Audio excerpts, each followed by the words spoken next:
Welcome to the Dark Bestiary. I'm Finn, and here in Chapter 4 we're going to be talking about Spidicules. Spidicules is a Node 2 monster, so before we get into the specifics of that, just generally Node 2 is, well, it's the node that comes between Node 1 and Node 3, to state the obvious.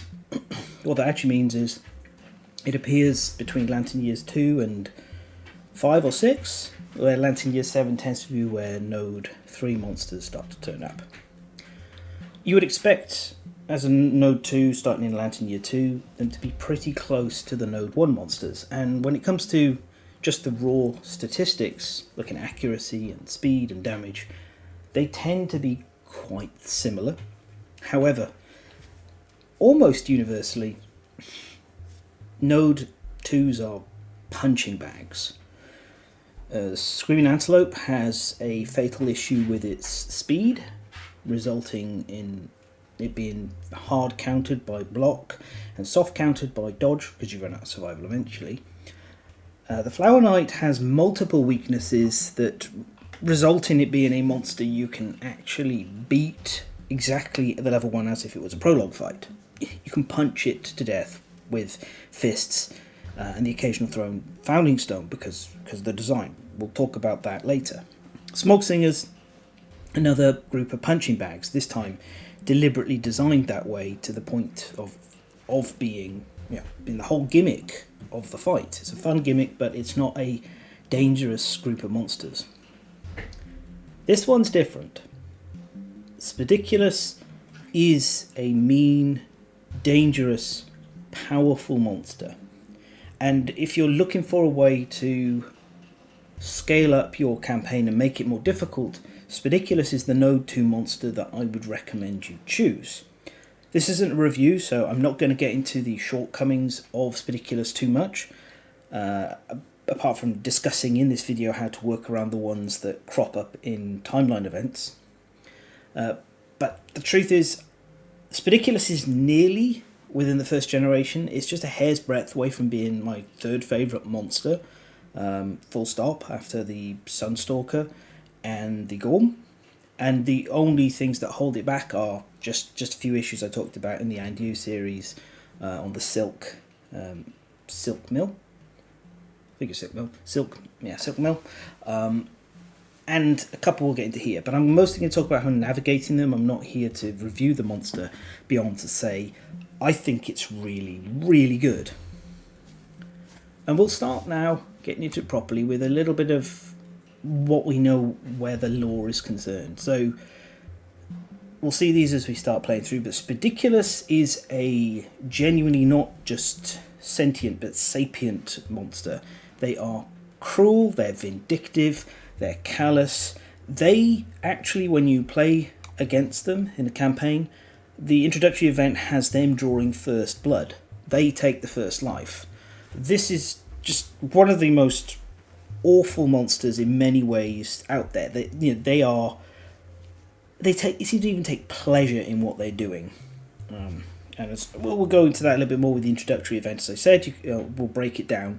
But when it comes to physicality, you can see on the end of the lure here, let's just get that back in. So this here, excuse all of the flashing. This poor person here, that's not a lure. That's not shaped to look like that. That's not the way the Gorm has a modified organ hanging from its lure. No, the actual thing is a pneumatic powered spike that's driven into her head, is pumping her full of Spidicules' blood instead of her own, for the purpose of using that to lure other survivors. On top of that, you have the fact that these monsters are effectively, they're like a boss with spawn monsters, which is what the Spiderlings work like, but they're produced with such rapid amount, with such numbers, that the Spidicules themselves, a fully grown adult Spidicules, just doesn't care about these Spiderlings at all. It will, as you'll see, employ them as weapons, even hurling them at other survivors. They just have a callous disregard for their young, likely because of the sheer numbers of them that they produce. And as Spidicules goes up in level and assumably becomes older and older, these things generate more and more young all the time. I would even go as far as to speculate that all of the fully grown Spidicules we see are female. This model is expressly female. Oop, sorry, it lagged out a bit there, but on the back you have the signs of it being female. But I would go as far as to say I wouldn't be surprised if these things mate with very small males, devour them, and then they remain able to produce fertilized eggs for the rest of time, similar to some insects and some fish and similar. Because, honestly, the rate at which they produce these spiderlings really doesn't indicate anything otherwise. Also, really interestingly though, they may not place any value on their spiderlings, but if you kill one of their adult number, then they do not like that and they will get back at you for it almost immediately. This is why I call them quite vindictive and malevolent. So you're dealing with something that is honestly really nasty, and that's what I like, is these things are as vile in personality and behaviour as they are here. Now, we still don't have the full picture, and we have more information coming eventually with the Campaigns of Death expansion. That should be exciting to see what happens later. But for now, I think the lore of these things is superb. I think the showdown mechanics are amazing. I think this is, as long as you don't have arachnophobia, this is a pretty much easy buy on the simulator. It's a bit more of a taller ask in physical because it's expensive, because it's a big model, it's a big box, and it doesn't come with the benefit of having a campaign the way that the Dragon King and the Sunstalker do, which adds a little bit extra sort of value to the purchase. But on the simulator, I 100% just think this is a buy it. Anyway, that is kind of the mechanics and the... can I lock this board? That's the mechanics and the lore section, apart from what we'll see further through. We'll come back to talk about the showdown and these bits when we get there, but for now, let's get up and talk about the introductory event. Because every introductory event, you'll consistently encounter it, and that is... it's just... It gives you some consistency in the thing that you can play around. So, young rivals, once there were two boys, they argued about everything. So you have to nominate 2 male survivors with at least 1 hunt XP in your settlement. Very notable, there's no fallback clause. If you don't have 2 male survivors with 1 hunt XP, you can't nominate them at all. Maybe you can nominate 1, but not 2. Then, as the boys grew into men, their enmity bloomed into rivalry, and with each hard-earned battle scar they sought to outdo each other. Choose one of the nominated survivors to get rival scar, which is +1 permanent strength, -1 permanent evasion. If you're following this and you have nominated survivors, you'll want to put this onto a damage dealing survivor. Early on, losing evasion doesn't really matter, because unless you're playing frontline tank and you're leaning into evasion, usually the monsters are just hitting you on a 2+ anyway. And the extra strength does make a bit of a difference, so this isn't a bad ability. It's not the best ability you could possibly ever ask for, but it's not bad. One day, one of the boys did not return from a hunt. The remaining boy felt no victory over his rival, only the loss of a friend. Unable to find him in the world, he refused to leave his bed, hoping to see him in his dreams. So we then have to choose one of the nominated survivors to die and the other to grieve, and then the grieving survivor gains the following based on the settlement's death principle. They either gain the revenge disorder if they're cannibalized, or they gain the vengeance fighting art if they're grazed, both very thematic. This will also trigger the death principle for you if you didn't have it already, so that is something that you can leverage to take advantage of, because an early death principle can be very, very helpful for your settlement. Time passed until one day he felt a strange vibration. Then he heard the familiar voice of his lost friend just outside his hovel. He rushed outside, only to see the decaying body of his friend swaying awkwardly in the air.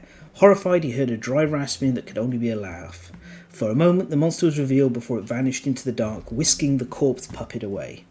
There we are. This is part of why I think they are genuinely malevolent and awful. This is nothing more than, I have your friend, he's doomed, look what he's like, and taunting, and for no value. This isn't a monster using the lure here to bring in a victim.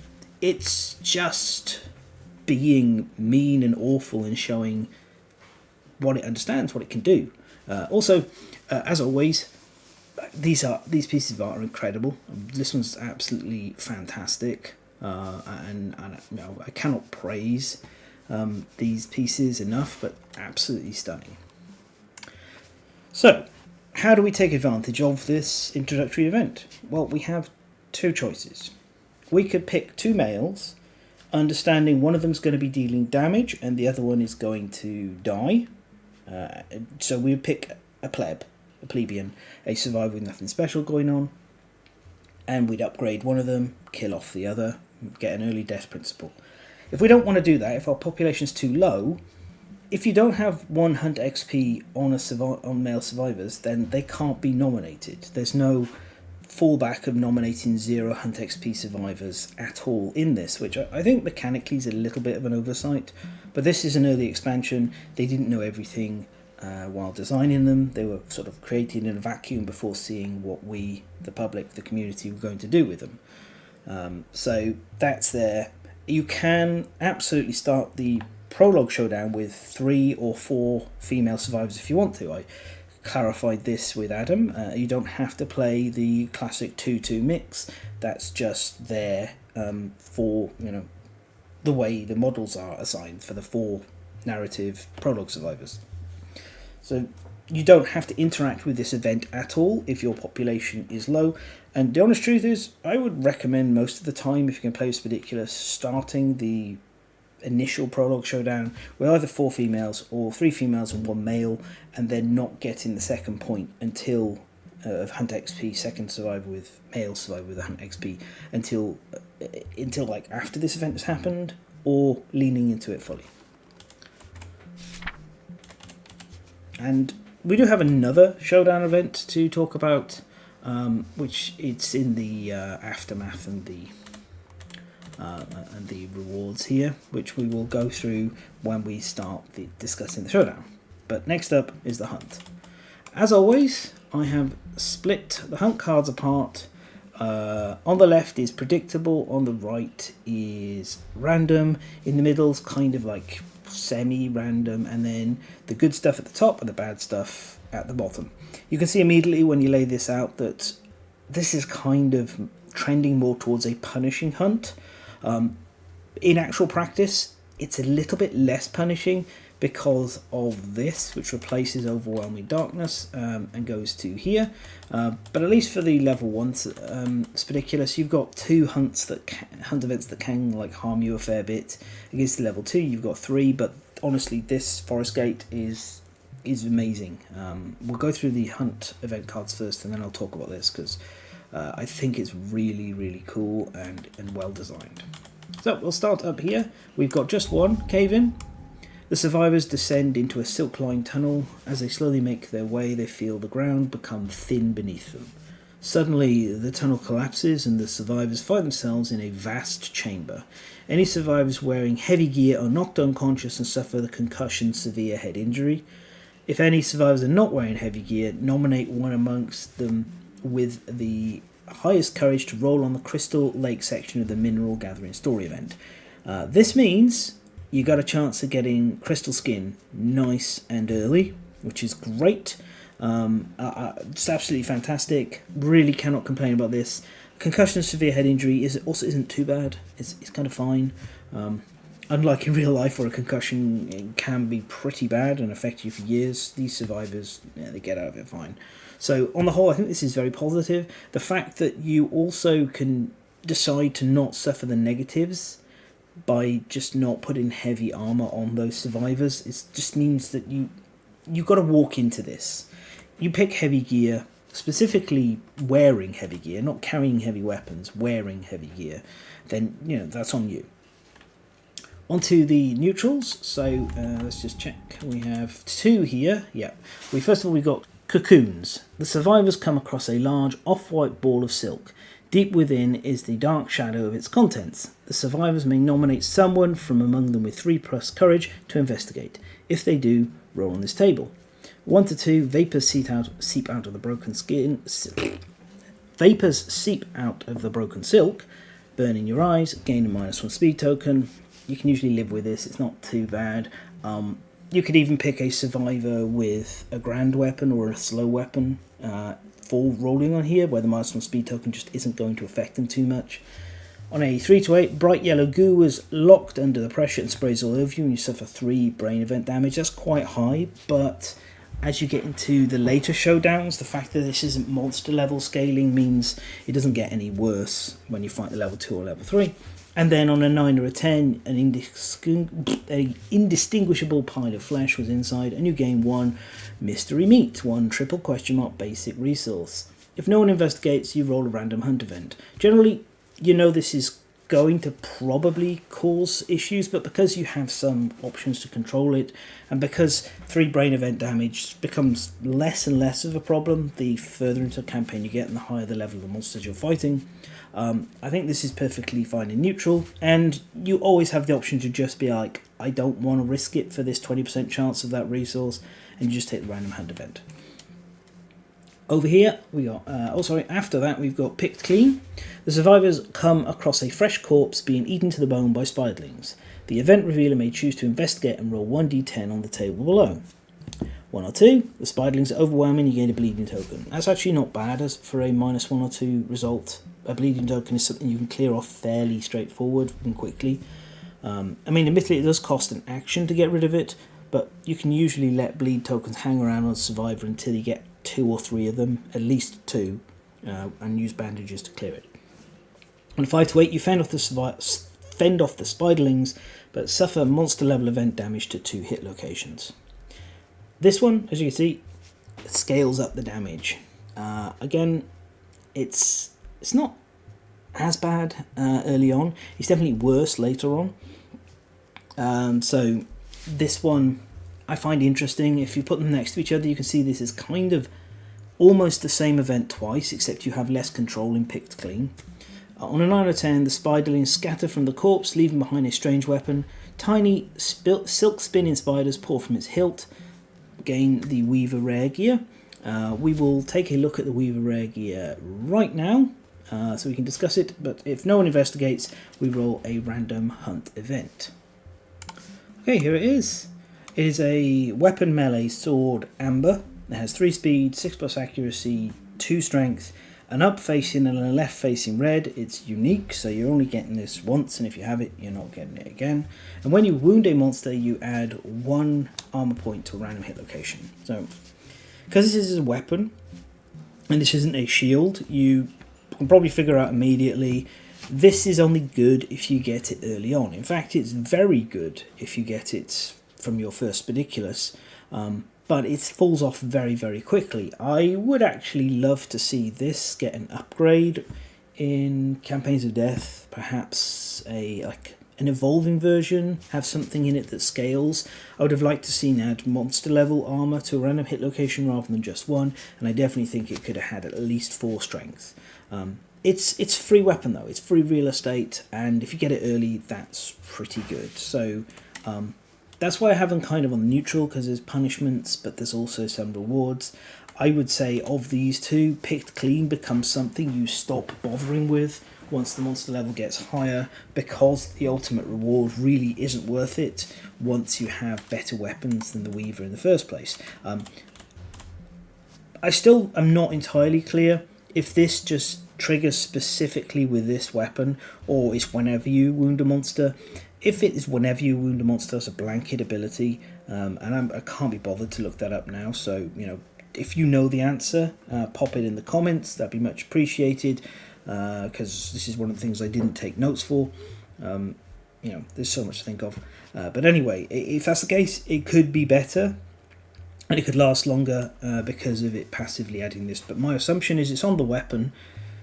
You get it when swinging the weapon, which is how that normally works. We then have here a random neutral, 2 of them. So first up we got Lonely Bridge. The survivors reach a wide chasm bridged by silk strands that cling to the sides at a dizzying height. I've forgotten if it's chasm or chasm here, doesn't matter.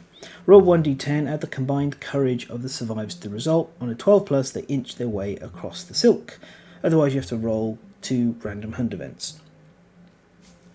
This is effectively 2 random hunt events, or you just get to skip it and get forward. This is one that's worse the earlier you draw it, again, because as you get higher up, then courages on survivors tend to be higher naturally. You don't have any control over this, so it is what it is. It's a bit of world building, and other than that, probably some random hunt events, because the survivors go, no, we'll go round rather than over it. Then we have Meat Puppet.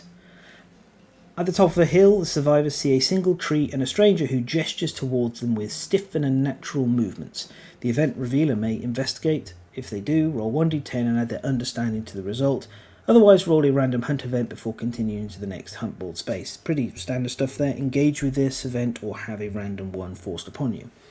On a 1 to 10, the event revealer comes across the stranger and finds them to be a mummified corpse, and they suffer 5 brain event damage, which is pretty big. You know, like, if you don't have a good amount of courage or a large buffer of brain of insanity to soak this brain event damage, you might not want to take it. But on the other hand, if you don't have any, you're just taking a light to the brain, and while brain trauma is potentially lethal, it's one of the few injuries that then, injuries in quotes, that then protects you against later rolls because of how it often gives you insanity.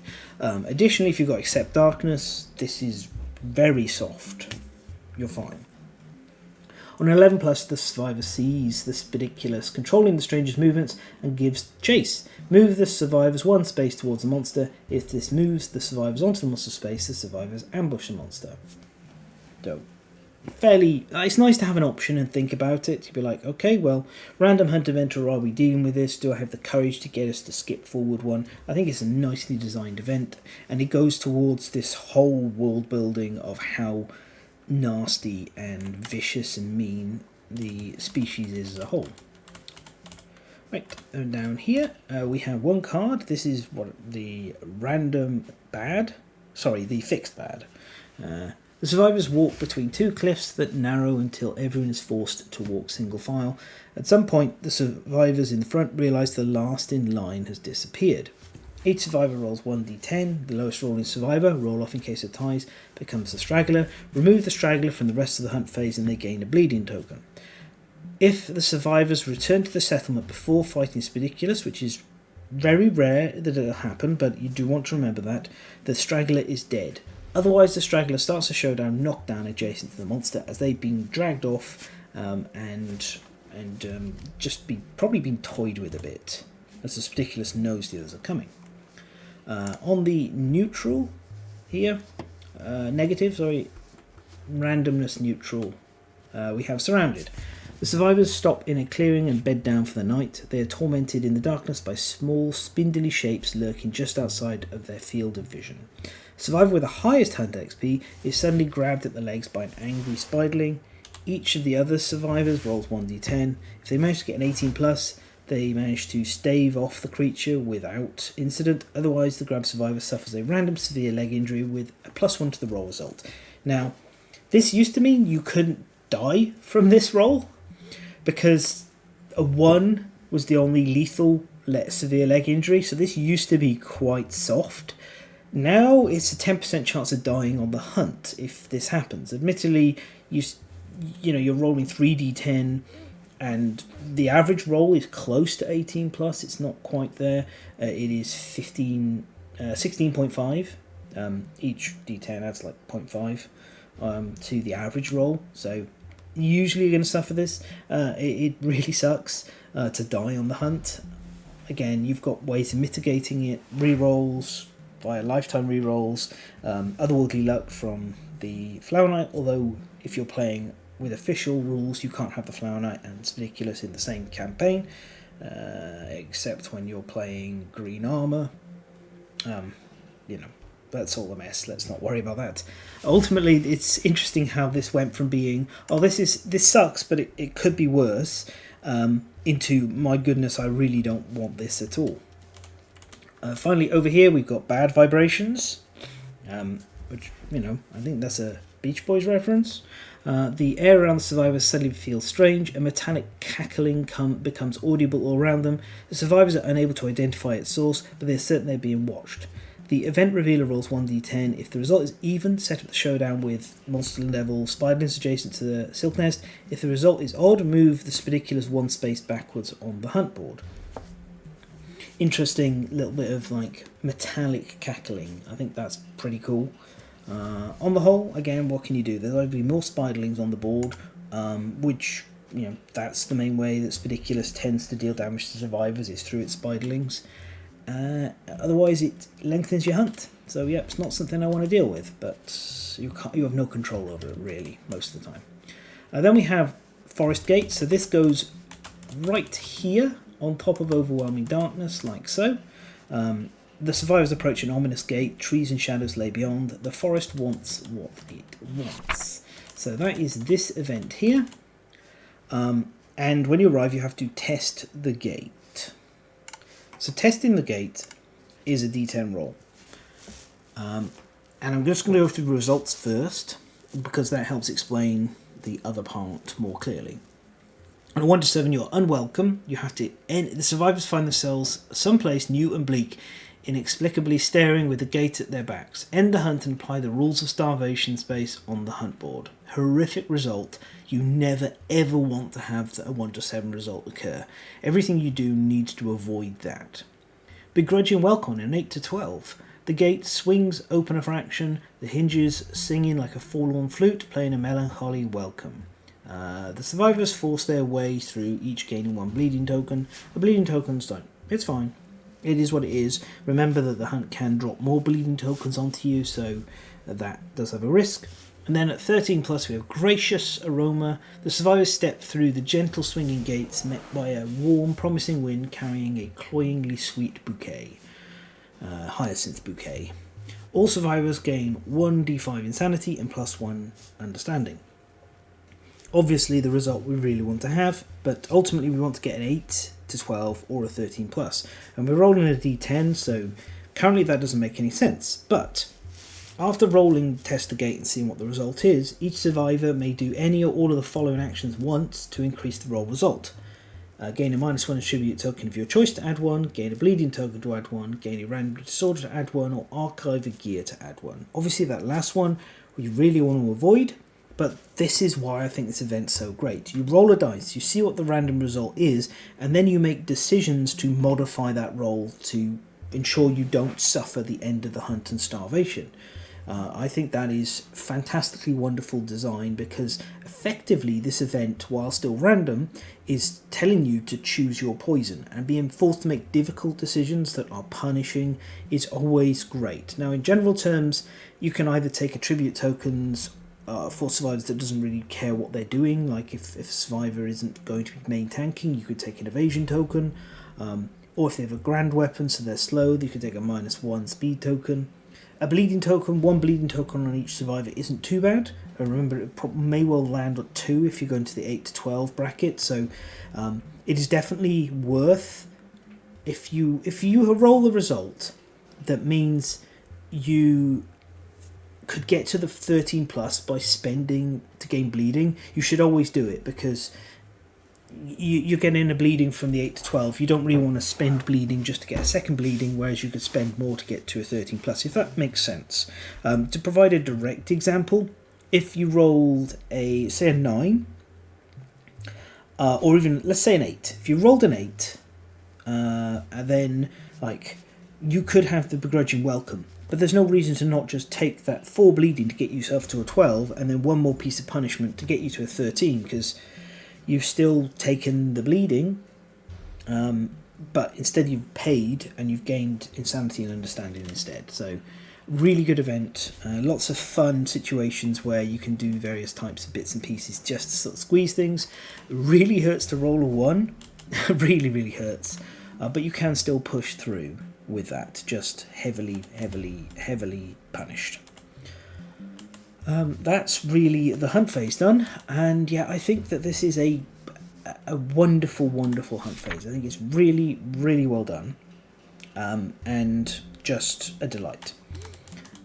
That brings us here to the showdown. And this cool little piece of art with this survivor here having rescued, likely during a fight, someone they know, only to discover there's a Spidiculus lurking behind. And this is one of the things I really love when art uses strange and unusual colours to sort of add to the scene. JoJo's Bizarre Adventure is fantastic at that. They will use all sorts of unusual colours under certain moments and close-ups and things to really heighten the emotions of the situation. I think it's always fun to see it, and I like it so much here.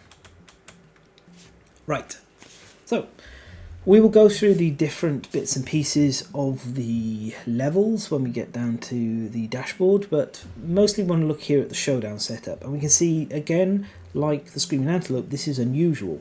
You're forced to set up along one board edge, the top one, with the monster in the middle of the board. There's a silk nest underneath it and egg sacs all around. We'll talk about those when we get down to the showdown board itself in a moment. There's also 2 random terrain cards, which is great. Now, it does say along one board edge, so remember that, like, as far as I can tell, you could just have the board edge be the bottom side if that's where you're sitting. It doesn't matter, because the board is symmetrical as long as you put all the terrain in the right places. So it's just one long board edge. You can't split and come in on either board edge as you could with the Screaming Antelope. That's the key thing. On our Aftermath rewards, we have the usual hunt XP, weapon proficiency, F eligible, and defeat. One survivor doesn't give you the death principle because it's mounted on the stalk as a trophy. Interesting that that does mean sometimes there are dead survivors attached on the spikes, but we do know if you're not on there for too long, you can survive. On the rewards, you gain the Silk Refining Innovation. That will lead you to the Silk Mill. When survivors defeat the Spidiculus, they suffer its revenge. If taken is anywhere on the timeline, trigger it now. Otherwise, nominate a victorious survivor and remove them from the settlement. They are kidnapped by the vengeful Spidiculus. Add taken survivor's name to the timeline 4 years from now, and you gain rewards 4 and 4, 4 and 6, 4 and 8, Silk and Nervous system that's used to make the silk turban for the armor set, and a black lichen as to expected. Additionally, if you've innovated scarification when you defeat a level 3 Spidiculus, you roll a dice on a 4+.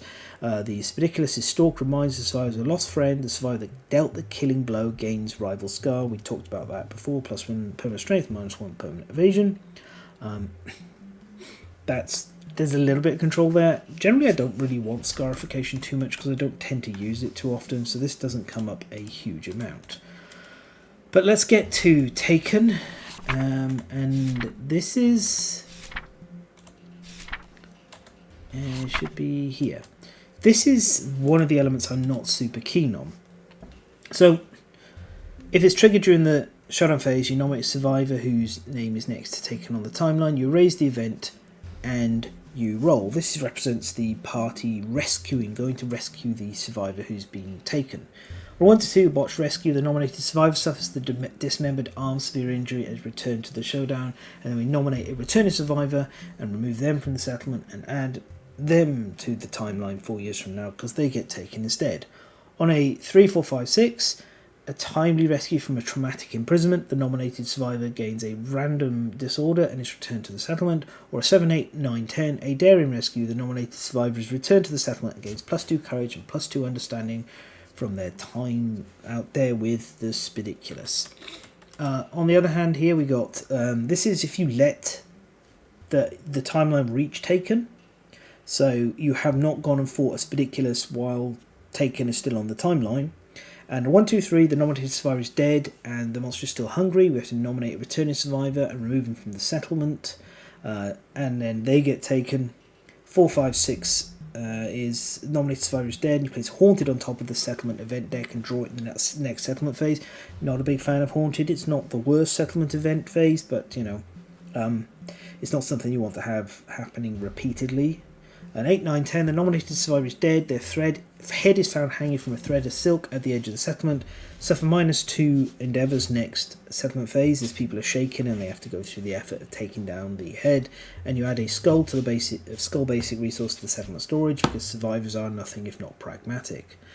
So the way this kind of plays out is the first time you hunt a Spidiculus, somebody from the victorious party is going to get abducted as a victim. And they're going to get taken. And then you've got until the taken rise on the timeline, which is 4 years, to hunt Spidiculus again to try and rescue that survivor. So generally, you have to hunt Spidiculus in kind of pairs. So you'll hunt one, suffer taken, and then hunt the second one to do the rescue. You definitely don't want to let the timeline run up to the point where it resolves, because this is awful. This is all awful. Even if you don't want the survivor, you still don't want to deal with this because they might just keep chain abducting your survivors. Now, there's always a really weird moment with this because it targets the returning survivors. If you win a Spidicular showdown with just a single survivor, there is no coverage in the rules at all as to what happens. It's not a defeat. You haven't been wiped out. You should come back with the resources and all the gear, but instead, the survivors, 3 of them are dead, the other one doesn't turn up. What's happened? I don't know. It gets even more weird, and we'll talk about the actual thing a bit later when you deal with Spidicules, where the Legless Ball gets rolled all the way back. Well, I guess the survivor rolls the ball all the way back to just next to the settlement and then gets abducted. It's hard to say. It's one of those things where it doesn't quite make thematic sense at times, and you're just going to have to hand wave it and be like, well, it's a game, we accept the oddities. However, the main way that we play this, to do it, is you have to adopt a red shirt strategy, which is you're picking a survivor, because we do get our choice of a taken survivor. Alt-T, shut up page, just to, whoop, are we gone too far? See, we nominate a victorious survivor. So we get our choice who gets taken. That means we pick somebody who has no value.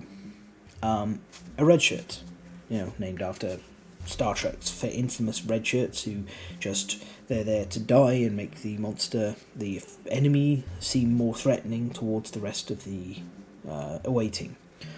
So we're picking a red shirt who's just going to get taken. And the second time when you go for recovery, you can usually run a better team because but you do want to be aware that this result can still hit a returning survivor. So you might even want to just take a red shirt on the second hunt. This isn't so bad if you're playing 3-player, because you've got a 4th survivor who can just play support or whatever, just be a newbie, come out. So it doesn't matter if they get taken, but it can cause issues for larger groups, 4+ players, because it can feel bad to have the survivor you're playing with get abducted. So as the game owner, you probably want to be the person who accepts the playing with the red shirt role. I would never recommend letting them abduct a good survivor, because this dismembered arm situation is not great at all. You never want a survivor to suffer a dismembered arm if you can avoid it, even if they only fight with one-handed weapons. So that was all of that. I'm going to put this now onto this here. We'll come back to this in a little while. We're on the dashboard. Right, so first of all, at the levels. Level 1 Spidiculus, 9 AI cards, 5 basic and 4 advanced. That's in part because the Spidiculus' mood-based design, which we'll talk about in a moment. But also, it indicates the monster is a bit more ramped up than the other kinds of Node 2s. There's 10 wounds to kill it. It's got 11 movement, meaning it's very hard to keep pace with this monster. 8 toughness, that's standard.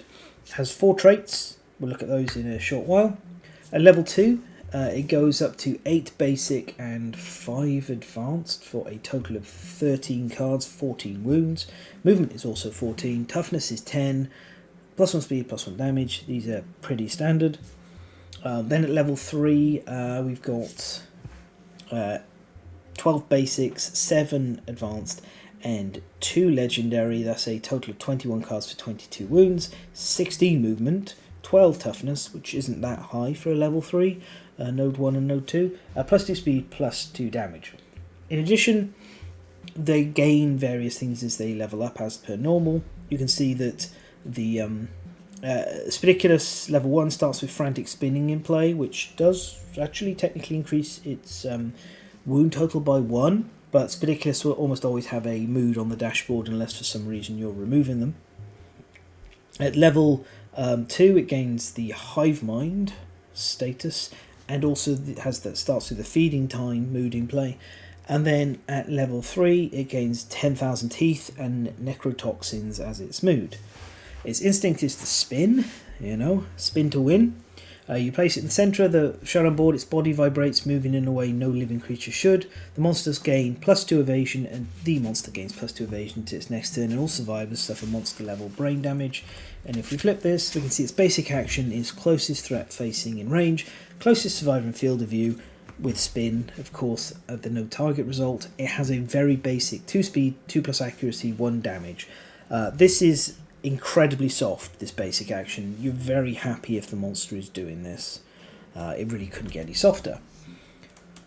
Onto the traits. We've got a lovely 4 to go through. So, first of all, we have the twitching leg pile.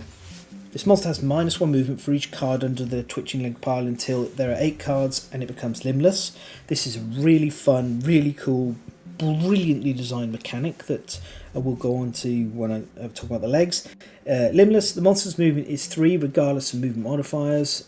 During the aftermath, you play Spidicules, which is of course a reference to Syphilis, just like how Aeon Trespass has the Burden in it as one of its boss monsters. It's always another reference to a classic little Greek mythology. This is a fun mechanic. This is essentially a benefit to the survivors as you get to cut its legs off and slow it down.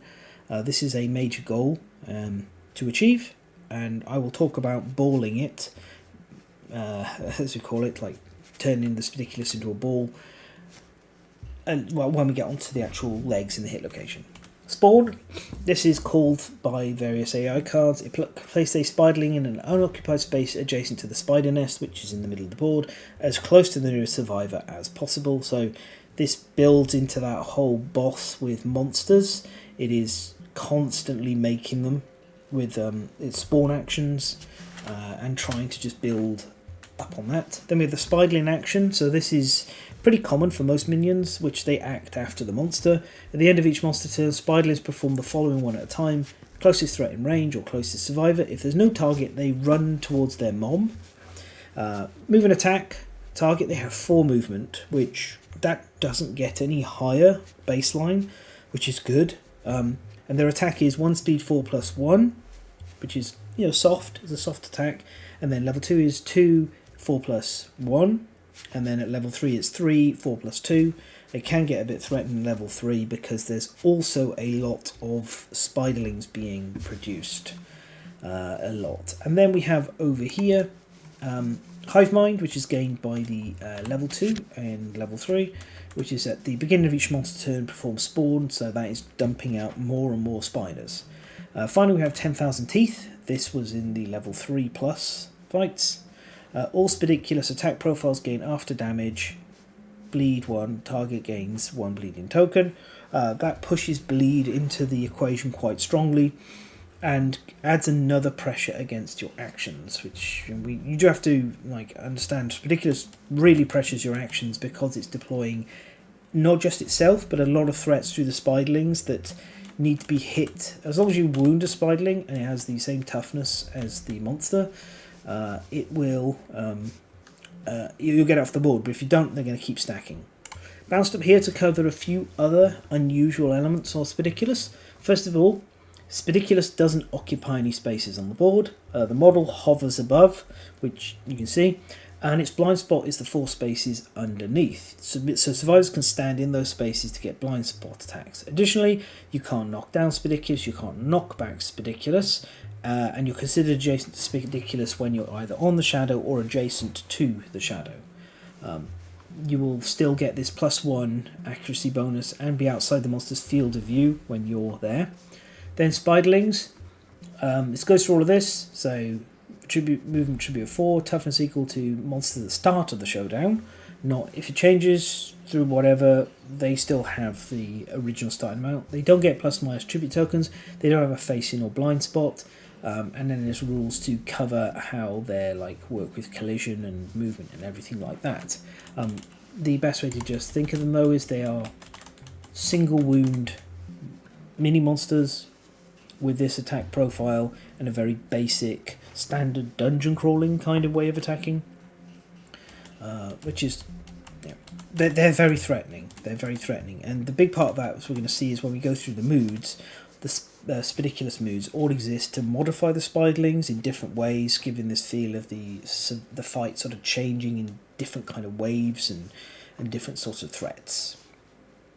Okay, as always, I've broken apart each of the decks, and for AI and hit locations, I've sorted them out in the usual ways that I do. AI, we have attacks, we have sort of intimidates, we have moods, and then we have the other kind of whatevers. They're a little bit harder to pin down. They sort of do a different thing that breaks the rules. Over here on the attacks, we have at the top just 2 I think are fairly soft. Puncture is 1 target for 2 speed, 2+ accuracy, 1 damage. It's knockdown survivor in range or random threat in range. Again, feeding into this whole thing of if you're knocked down, the monsters are going to take advantage of that and punish you more. But random threat in range is actually kind of hard to handle because this monster is fast. So it's going to usually be randomizing from every single possible survivor on the board. It's very, very difficult to be in a position where the monster can't target you, because it's random threat in range. All survive. So after the attack with flow step, all survivors in the zone of legs gain 1 bleeding token, including spaces under the monster. So it's pretty soft overall, but as the monster scales up and starts dealing bleed with its attacks, this does get more threatening, and you really do want to be packing bandages and other ways of removing bleed. Then we have disable, closest threat facing in range or random survivor in range. Again, that randomness, but closest threat facing range, a little bit more standard on that, similar to white line kind of targeting, in facing in range. 2 speed, 2+ accuracy, 2 damage, and this always hits the target's leg location, and then Spidiculus full moves forward. I thought about putting this one in the middle, in the neutral, because it is 2 damage per hit. But ultimately, this gives you an idea, I think, of how threatening Spidiculus is. In that I think this is one of the softer things it does in the attacks. But what to say? Ultimately, if you've got no armor points on your legs, you probably want to have a different survivor be in the front facing, so they can take the leg damage instead. So it is worth rotating when you know that Spidiculus likes to disable. We've got 3 here in the, I consider to be sort of medium threat attacks. First one's the birthing hour. Closest threat facing in range, random survivor in range. So again, we're seeing that it will attack the survivor in facing in range, but if there isn't one there, it's going to sort of be picking randomly. 2 speed, 2+ accuracy, 2 damage again. But after damage it spawns, so it'll drop out a Spiderling, and then it full moves forward, turn to face the most survivors, so it kind of skitters away and then turns, and probably quite far away from everyone now, given how high its movement is to start with at least. And then this goes back on top of the deck instead of discarding it, so you've got to remove this as a wound when it turns up. This is starting to build into that thing of you really want to consider having ranged weapons and having reach weapons, because Spidiculus is very mobile until you manage to start cutting its legs. Next up we got Hydraulic Leap, its duration card. When this is drawn face down, we remove Spidiculus from the showdown board as it jumps up into the air. All survivors suffer monster level brain damage. And then when it's drawn face up, it's a random survivor. Again, this is a big part of what makes Spidiculus so dangerous at times, is this randomness is a lot higher than normal. When you can't control the monster as well because it's doing these things randomly, you can have unfortunate circumstances land onto the wrong survivor at the wrong time. After we know the target, we'll place the monster over the target and attack. This attack cannot be dodged. So the fact that it's just 1 speed baseline doesn't matter so much because it can't be dodged. So you may want to consider having a shield on everyone in order to handle this kind of thing.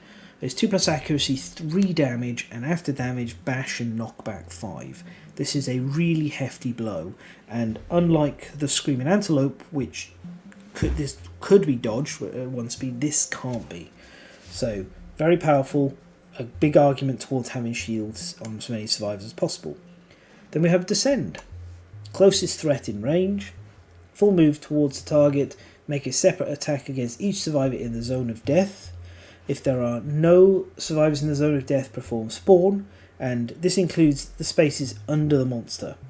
So that's a lot of spaces that Spidiculus can be hitting by descending and stabbing things with its little hanging antenna, whatever they are, small spiny limbs, feelers. It's hard to say.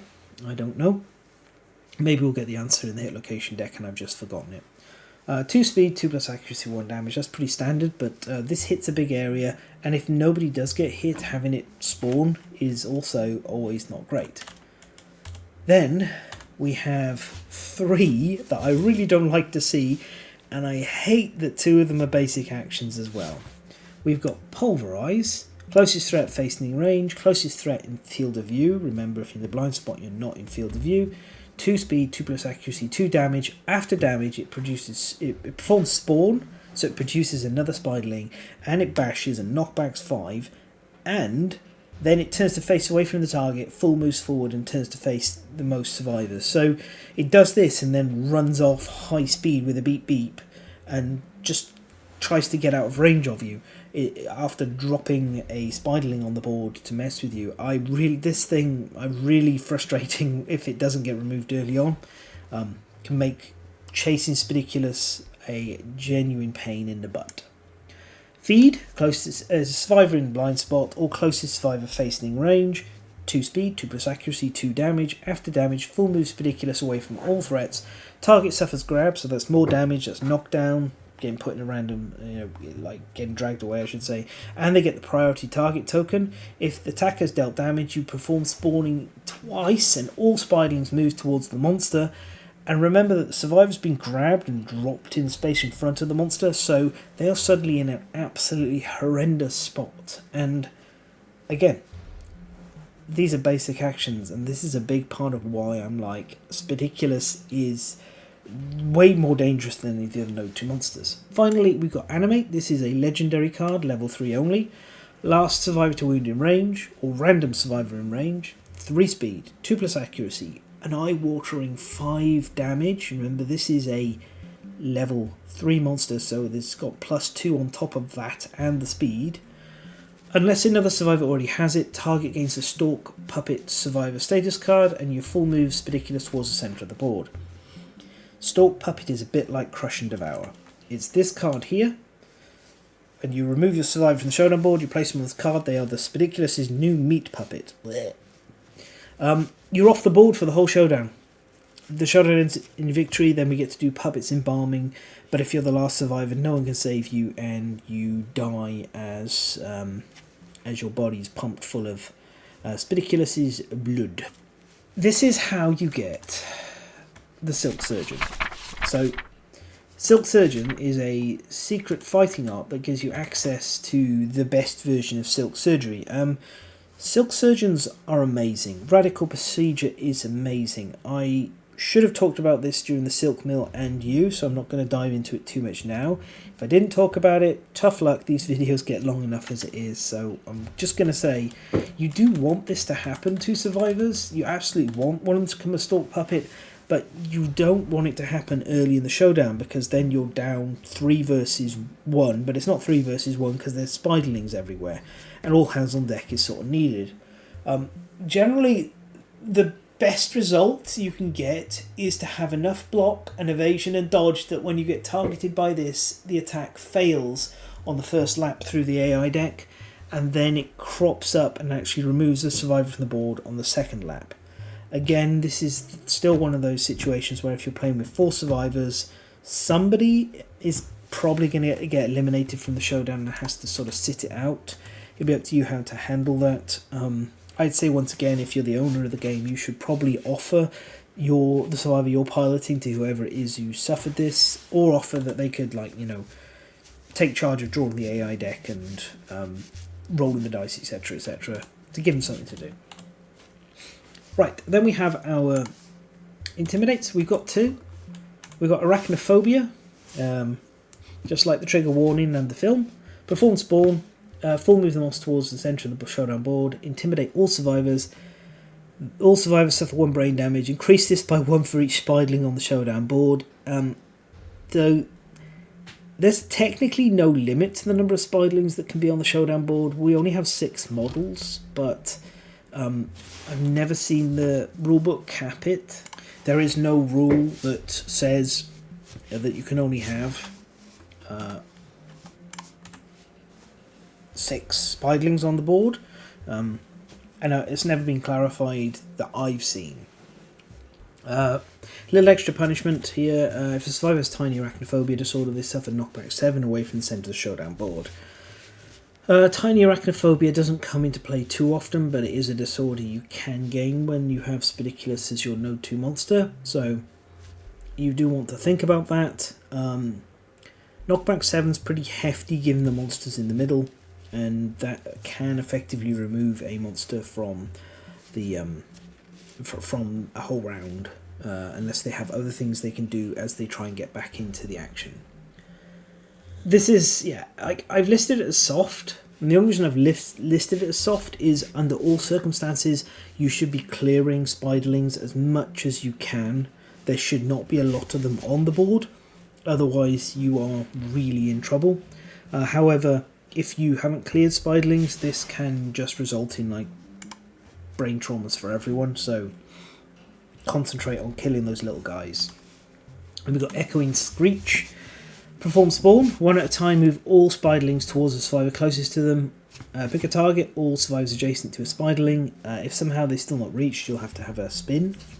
It intimidates all survivors. They suffer monster level brain damage and a knockdown on a 5+, which is 60% of the time. Bad. Definitely worse than the other one because of the knockdown chance, and it being higher than 50% is not ideal, to say the least.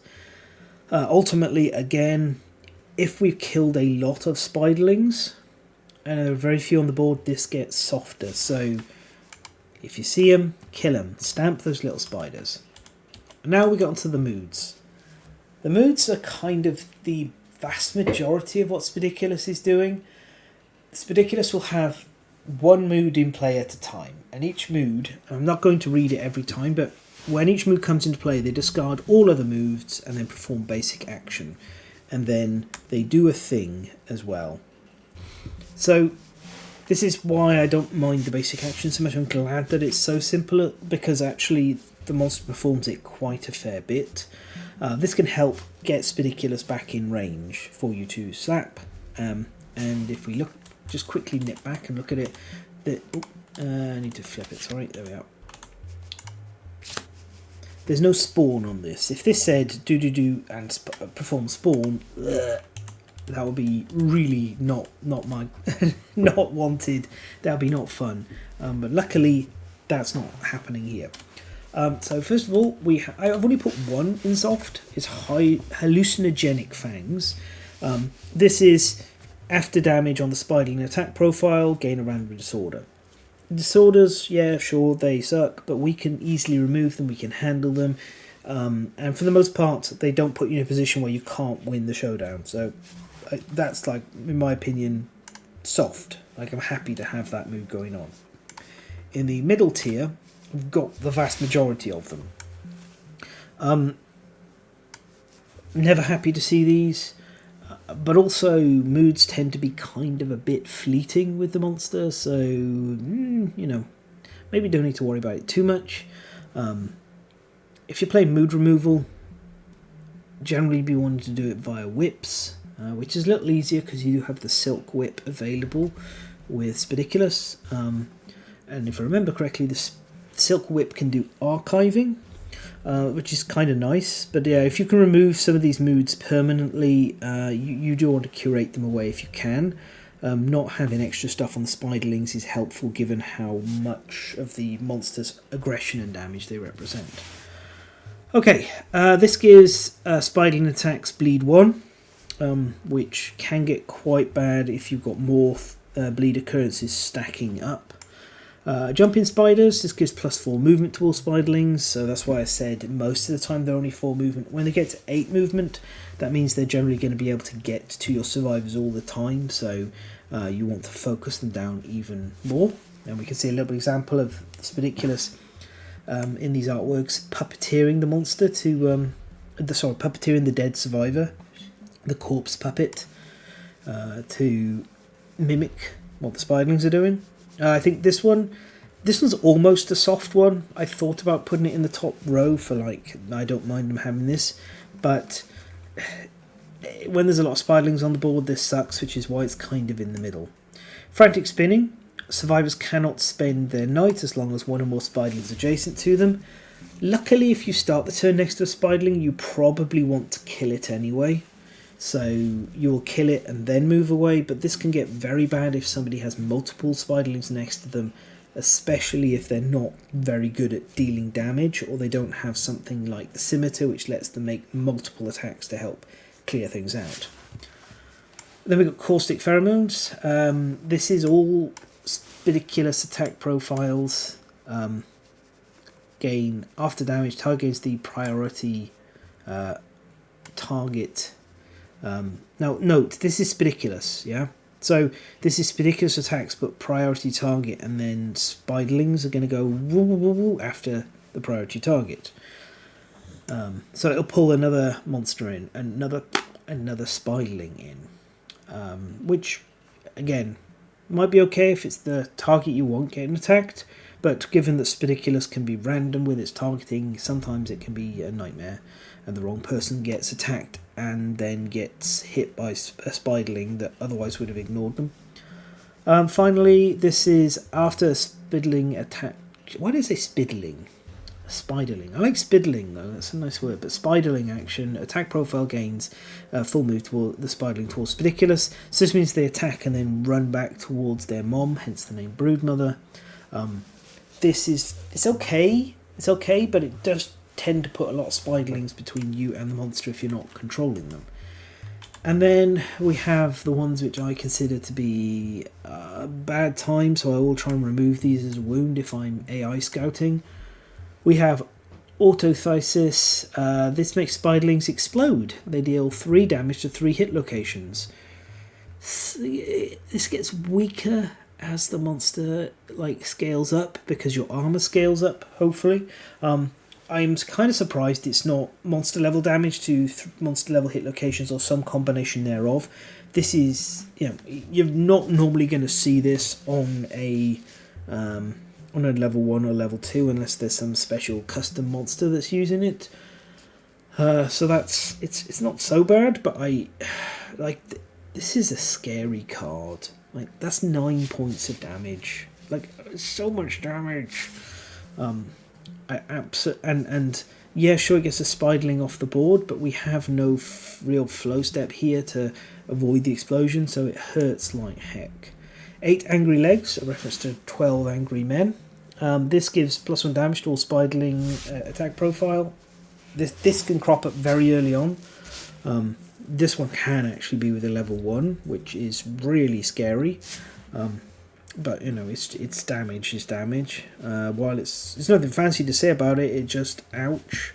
And then we've got feeding time. This is after damage. They move the spiderling directly away from Spidiculus and target suffers grab. So that means an extra point of damage to a random hit location and being knocked down and being repositioned in a place that's isolating you from the rest of the group, or and taking you away from Spidiculus. So that sucks as well. And then we've got Meat Mist. Fun name.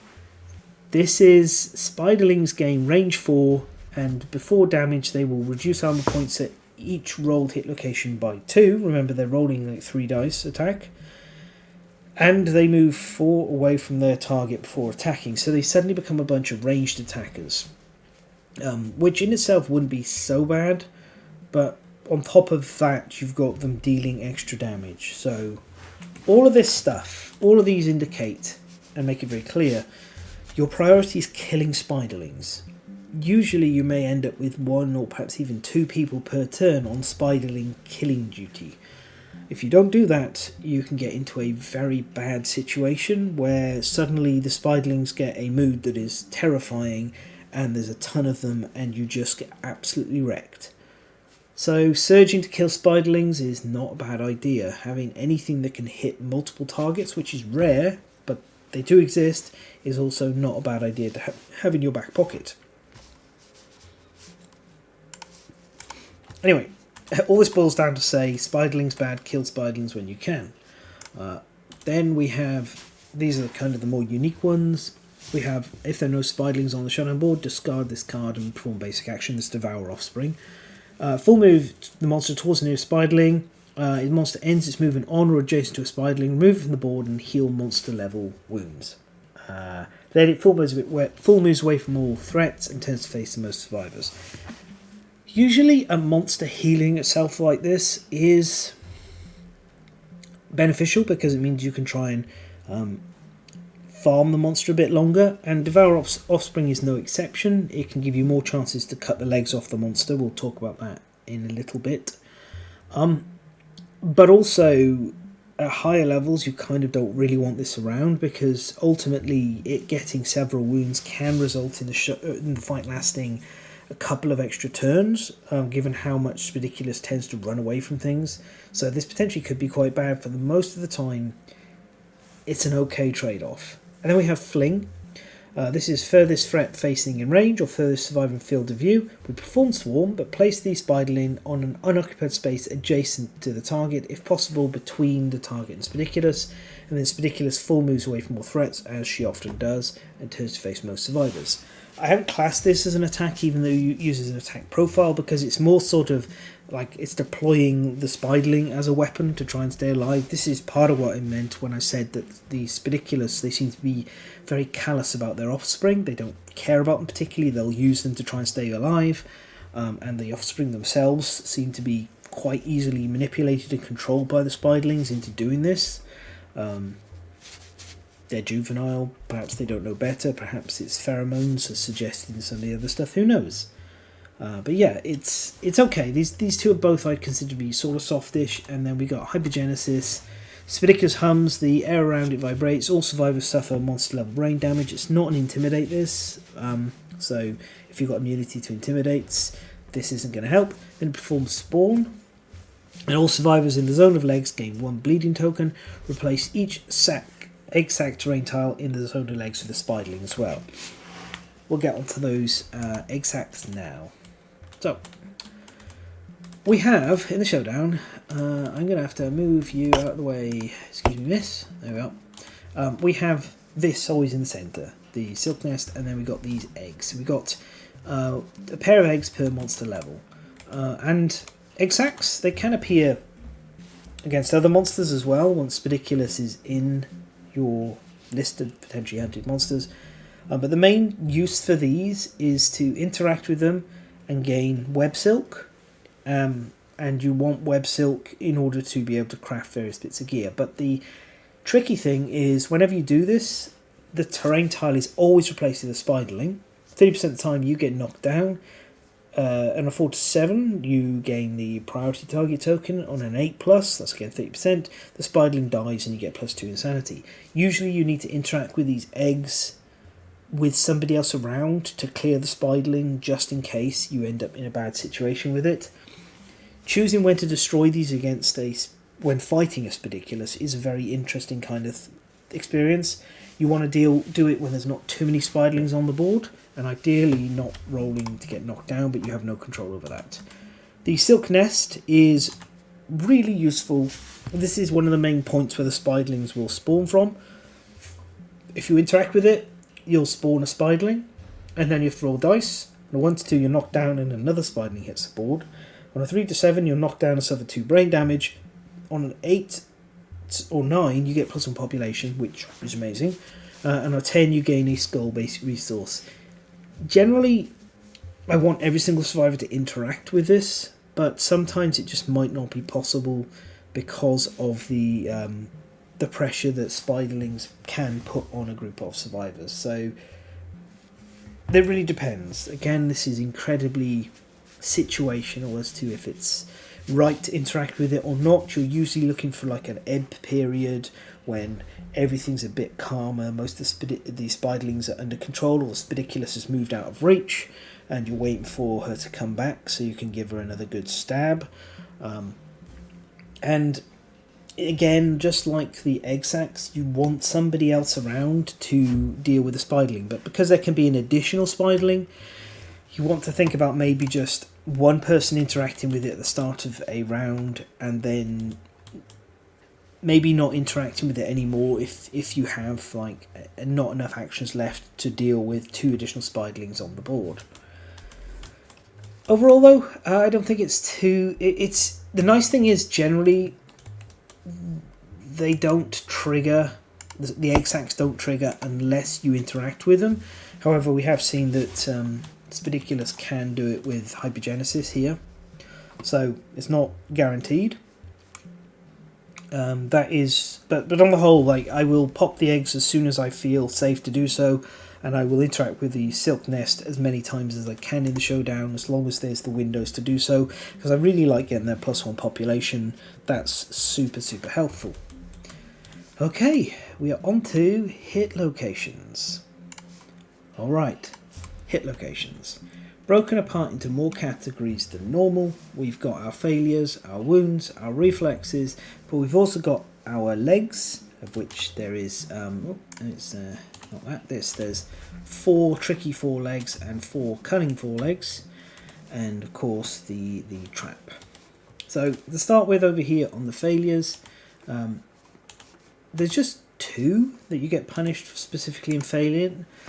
This one drops an egg sac, pops an egg sac to make a spiderling, and Spidiculus moves away, cancelling your remaining attacks if you're out of range. So again, we're already seeing ranged weapons can be quite important. Segmented ears here. If you hit with a spear, you gain +3 strength when attempting to win this location. And spears also have the benefit of giving you a little bit of extra distance you can attack with.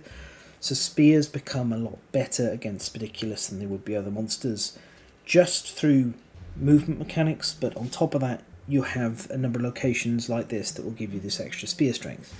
Failure results in a basic action, but it targets the furthest survivor in range, so Spidiculus unusually moves away and punishes a different survivor. This is very much getting into how Spidiculus wants you to fight with 4 survivors who are all roughly about even. They're about as good as each other at taking damage and dealing damage. If you're going to be running a support type, they really need to be handling spiderlings a lot of the time, and they still need to be a fairly tough target so they can hang near Spidiculus, as opposed to like hiding far, far away. Minus the speed tokens on the next round, the critical wound just kind of is whatever.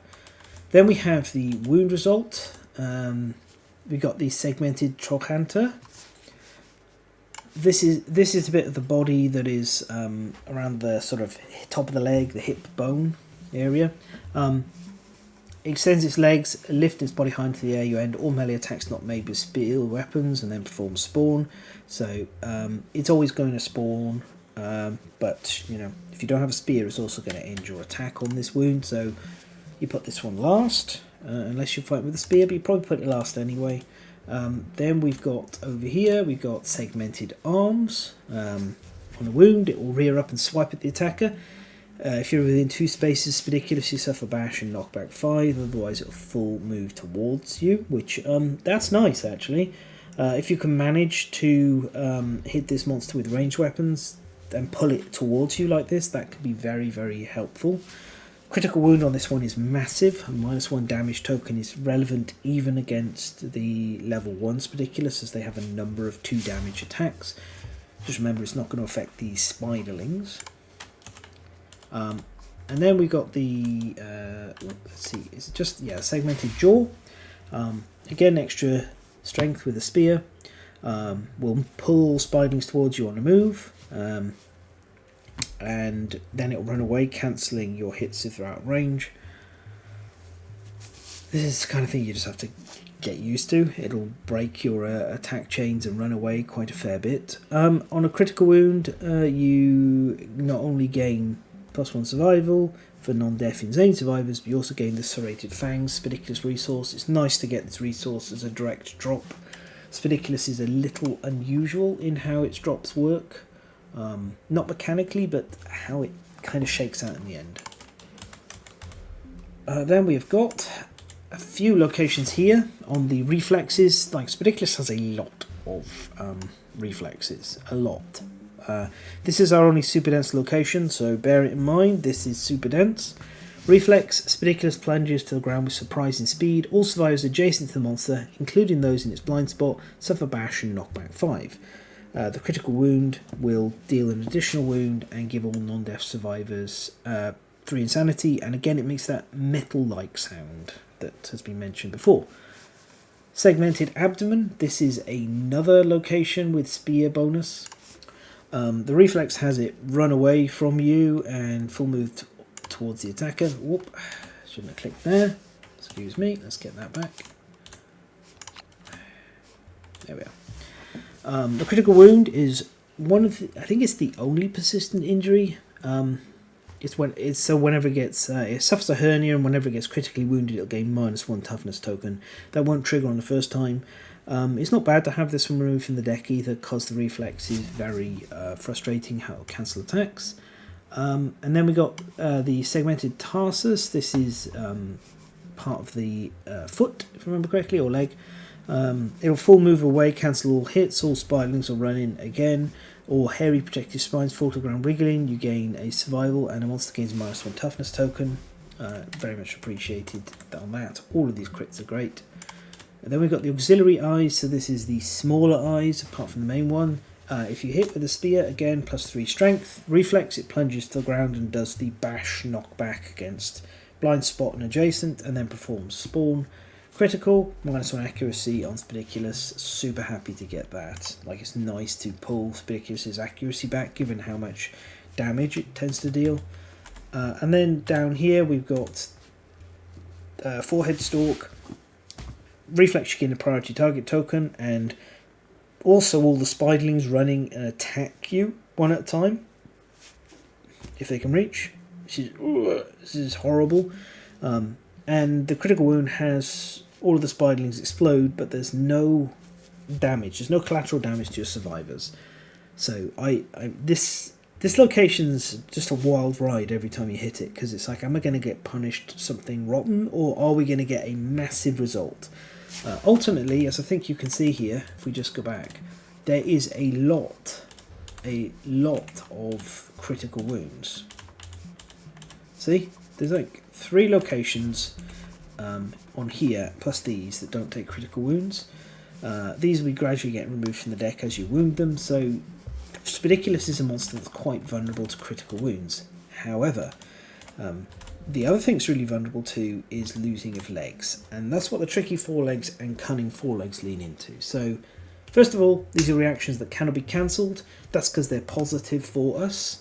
The wound reactions have these cards put under the twitching leg pile, which removes the monster's speed, and if we can get 8 of these under there, the monster will effectively be turned into a little ball and forced to crawl around using its smaller arms, making it stuck at 3 movement. Additionally, we get to do Spidicules at the end of the showdown, and that gives us a Legless Ball in the settlement. So this is very hard to do against the level 1 Spidicules because, if we just come back to here, we can see it's got 9 AI cards, that's 10 wounds total. That means out of the 10 wounds you inflict, 8 of them need to be on these cards. It is possible to do that. I wrote a fairly long time ago now about how strategically you do this. The short version is if you usually do it against a level 2, and you'll employ at times something that I've called scrubbing, which effectively you will hit the monster with a low strength weapon for the purposes of getting rid of hit locations that you don't want, so you can just focus on hitting and wounding these ones. It's still really difficult to achieve against especially against the lowest level monster, but it's quite helpful. Generally, you want to have some way of not just scouting hit locations but also manipulating them, such as the cat's eye circlet. You want to have something with decent speed and good accuracy on a survivor who can suffer reactions to be able to attack things and get them out of the way, so that just the ones that get wounded are these forelegs. And you need to be quite patient. Or you can just see if this starts to happen naturally during the showdown. It all really depends on what tools you have available, but the cat eye circlet is one of the most useful that I've ever had. You need that, or you can get the trash crown from the dung beetle knight, which is quite hard to get these days, but it's probably the best hit location tool because it will look at the top 4. You can discard 3 of them and put 1 back on top, so you literally get to scout and scrub in the same action. So very cool to play dung beetle knight plus Spidicules for this interaction, even though it is a little challenging and expensive and takes a bit of time to get that to get that trash crown. But I greatly rate the trash crown. I think it's really good. The only difference between these two is simply that there's a failure result on the cunning forelegs. As I showed before, there's 4 forelegs, cunning forelegs, and there's 4 tricky forelegs. So Spidicules has 8 forelegs and no back legs or hind legs. Work that one out. Everything faces front. And then if you are successful, this is the goal. This is really good. Extra insanity for departing, that's nice. Get web silk here for a resource, that's nice. But also this is a requirement for making the rings, which are some of the most interesting pieces of gear Spidicules has. Rolling the ball back is undertaken here in Spidicules. You will roll on this table, gaining the Legless Ball automatically, and then roll. While climbing the hill, Spidicules' body becomes stuck in mud, nearly rolling back on the survivors. It takes all their strength to avoid being crushed.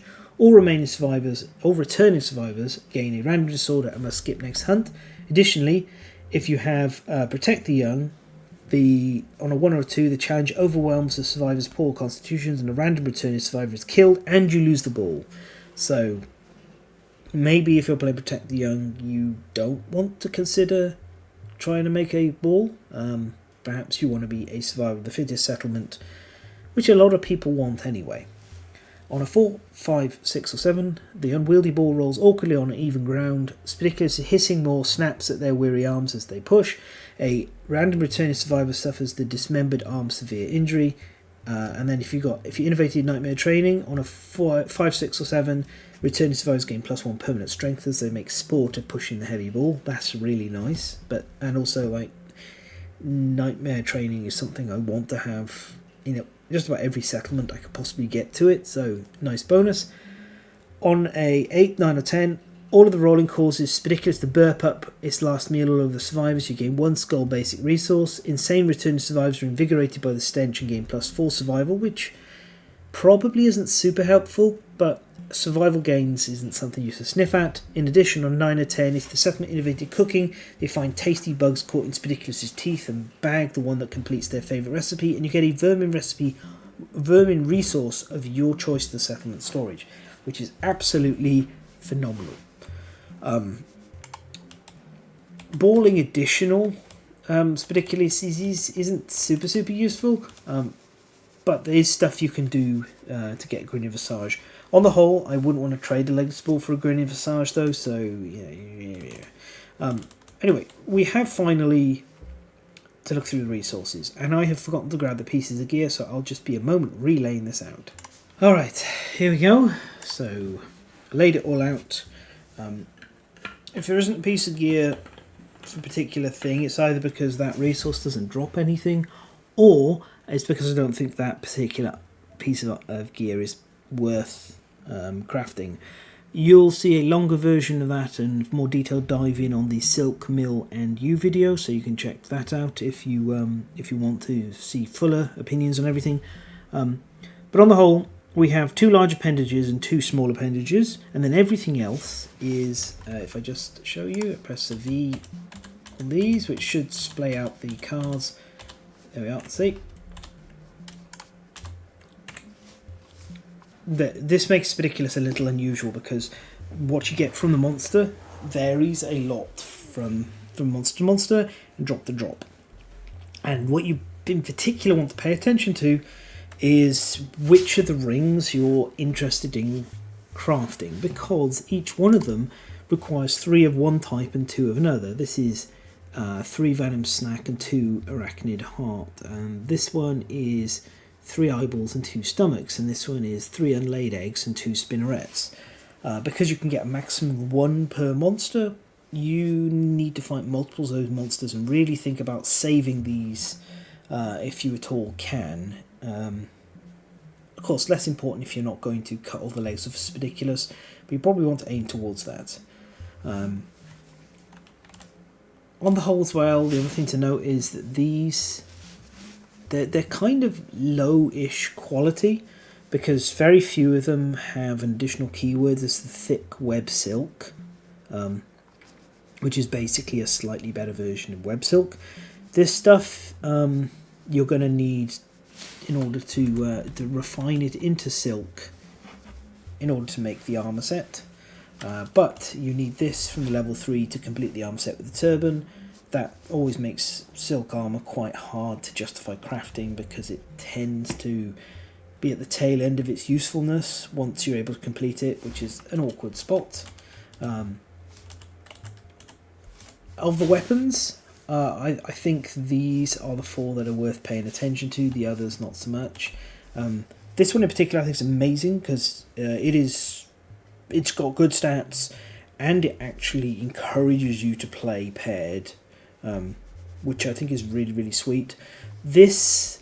I really like this in a campaign where you don't have the White Lion, which admittedly it's then harder to get a legless Spidicules without the White Lion to give you that extra scouting, but there are other options that can help your scouting.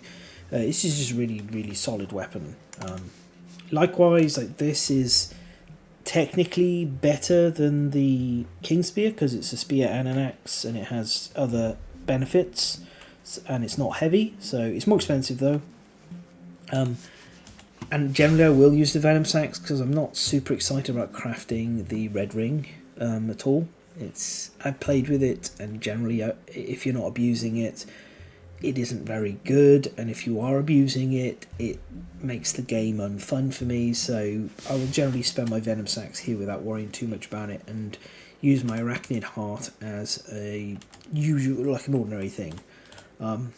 Chitin, getting an amber edge is nice because it actually gives you a early game way of clearing out spiderlings, because you'll get this, if you wound, make an additional attack, so you can stand next to 3, possibly even 4 spiderlings if they swamp you on all sides, and hack them all down one after another. If they give us Scimitar Mastery, this will become even better, but as it is, I think it's a great weapon to help you deal with spiderlings in the early and mid game. Silk Whip it has this amazing ability of archiving a mood in play instead of drawing a hit location. Super useful against Spidicules because you can archive the moods that you don't want to deal with, and you can leave the ones that you think are fine up in play and let them get replaced. Really, really good. Green Ring is the best of the rings overall because of just this is so many armor points. 15 armor points each time you're targeted while your monster controller is nuts. And the real issue is that it just butts up against a silk bodysuit, which is also really, really good because it wants spinnerets. So sometimes you'll have to make a decision between either of these, but normally the silk bodysuit will be the first thing you go for. The blue ring is debatably even better than the green ring, but it's very, very hard to quantify exactly how much damage it prevents. But ultimately, that's the interesting thing, is these eggs, these spinnerets, this stomach and eyeballs, this venom sac and arachnid heart, you probably want to start off saving them very early on and just keeping them banked up until you can make the rings that you're after, which is super interesting. It is definitely what I would call a selfish monster. It dominates a lot of the timeline, because it says to you, hey, if you want to make these things, you're going to have to hunt a lot of these. That does make it difficult to run alongside the frog dog, because the frog dog is also very selfish and wants you to attack it and hunt it a lot in order to properly benefit from it. So my recommendations of who to pair Spidicules with is, well, first of all, if you want to make your Node 2 monster more dangerous, this is absolutely it. Otherwise, pairing it with the white line is quite useful, but there's a friction between the weapons, even though the AI scouting helps. I think this is very good paired with the Dung Beetle Knight for the reasons I talked about with the Trash Crown. It's great with the Gorm, sits together really nicely with that. Great with the Crimson Crocodile as well, not so great with the Frog Dog. And on the whole, this is... I'm not going to retread it too much, but apart from the issue with this and this, I think that this is a really great set of resources into some really interesting gear, and it's very close for Spidicules being just fantastic. But the showdown wise, love it. That's it. My voice is starting to go, so we'll wrap this up here, and that is a full breakdown of Spidicules along with some comments and bits and pieces about this, think of that. In broadest possible terms, these little guys down here, these cuties, they need to be eliminated as fast and as often as possible. These eggs and the silk nests should be interacted with when the monster has moved quite far away and there's no spiderlings to clean up, or the spiderlings are mostly handled, because they are going to put more spiderlings on the board. If you want to cut all the legs off this thing, you will probably want to invest in some scouting, especially the Trash Crown from the Dung Beetle Knight being the best example of what you want to be doing. But you can also just hit the monster with a bad weapon and suck up the reactions, because Spidicules actually punishes wound reactions more than many monsters and punishes failure reactions less. So that is another way you can try and hack all the legs off of this thing. And yeah, that's it. That's Spidicules. It is my favourite of the Node 2 showdowns. I think it is a really well designed monster to fight, and I look forward to seeing what Campaigns of Death brings, both to the world building of these awful little corpse puppeteers and also mechanically. As always, that's time to put pens down. My name's Fen, and, well, thank you to all of my patrons who make this possible, especially those of you at the Pillar Patron and above tiers. Greatly appreciate your support. Without you, I wouldn't be able to do this, especially with the price of everything going up everywhere, constantly, in our current times. Very grateful, and I'm also grateful to those of you who've watched all the way through this. Thank you. And until next time, we'll meet back here at the settlement.